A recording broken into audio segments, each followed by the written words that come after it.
I want to use a loaded word in financial markets, and it's the word contagion. Are we starting to see some contagion bleed through emerging markets? We are, because this asset class is prone to contagion. People forget the technicals.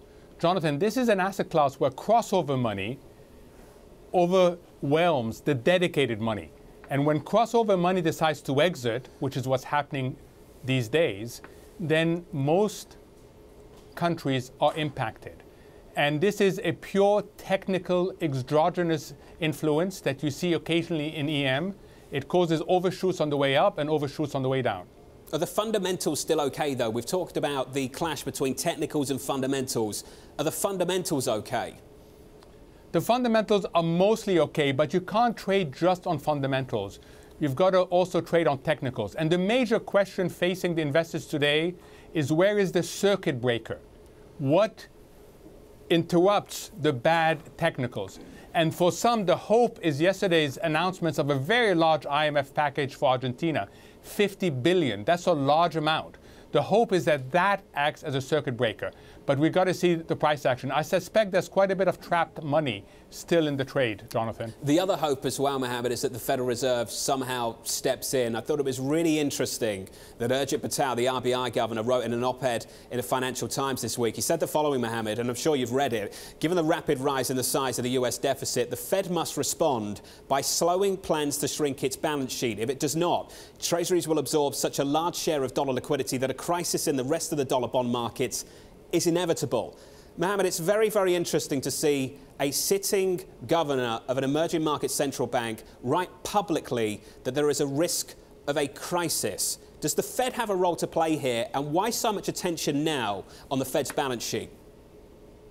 So the attention on the Fed balance sheet simply is because it's shrinking and it's going to continue to shrink.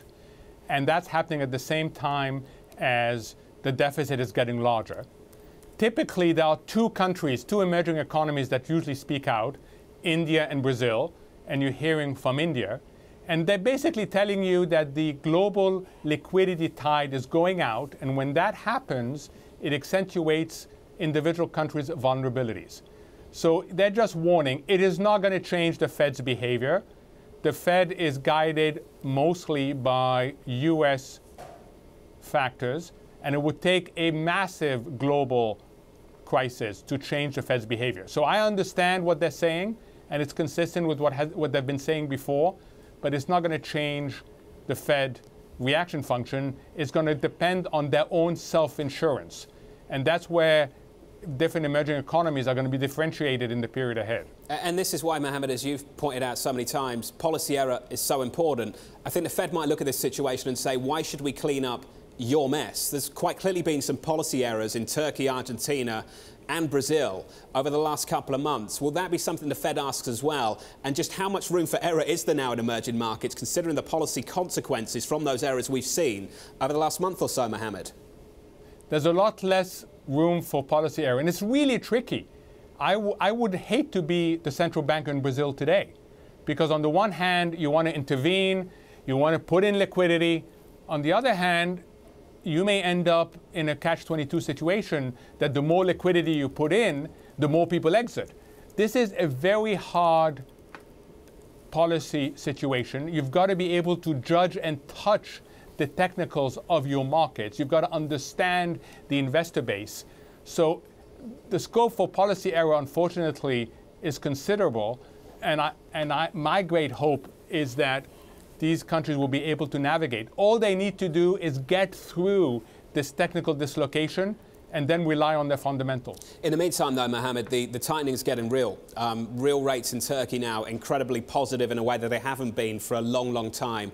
Do you actually see a situation where the technicals produce fundamental consequences, i.e. they respond to technical circumstances in markets, they hike interest rates, and they choke off growth? It becomes self-fulfilling.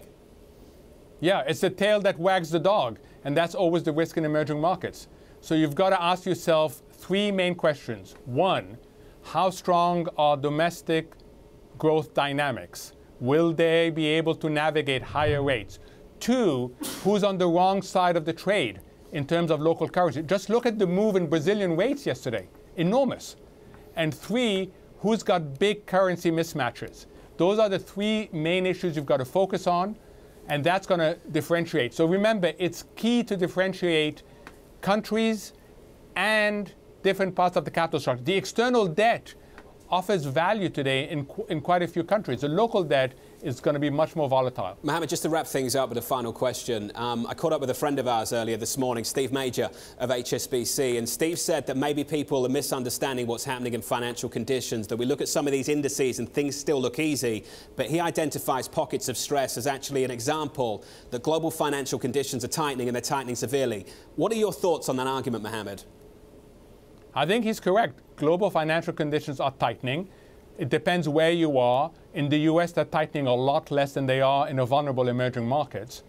And we should expect this continued withdrawal of global liquidity. There's two very important behavioral changes on central banks. One is they're getting out of the business of providing ample liquidity at very low cost. It's a gradual process, but they're getting out.